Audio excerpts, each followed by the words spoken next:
மனுஷ ஜென்மத்திலேயே வந்துட்டு வசந்த காலம் அப்படிங்கிறது அந்த மாணவ பருவம் தான். அந்த பருவத்தில் வந்து சுக சந்தோஷம் வந்து வாழ்க்கையில என்ன நீங்க வந்தா கூட அந்த சந்தோஷம் கிடைக்காதுங்க. ஸோ அந்த சந்தோஷமான நாட்கள் அட் த சேம் டைம் ரொம்ப சோதனையான நாட்கள் கூட.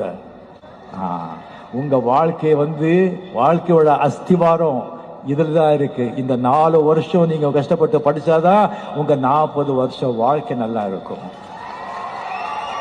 படிப்பது மட்டும் இருக்கட்டும் உங்களுடைய எண்ணம், உங்களுடைய கவனம்.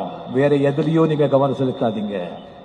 நீங்க காலேஜ் வந்து ஸ்டெப்ஸ் படிகள் ஏறும்போது நீங்க வந்து உங்களுடைய வாழ்க்கை, உங்களுடைய ஃபியூச்சர், உங்களுடைய எதிர்காலம், உங்களுடைய சந்தோஷம் மட்டும் இல்ல, உங்க அப்பா அம்மாவோட உழைப்பு, அவங்களுடைய சந்தோஷம், அவங்களுடைய எதிர்காலம் கூட சுமந்துக்கிட்டு அந்த படியை ஏறிட்டு இருக்கீங்க. அந்த மறந்துடாதீங்க.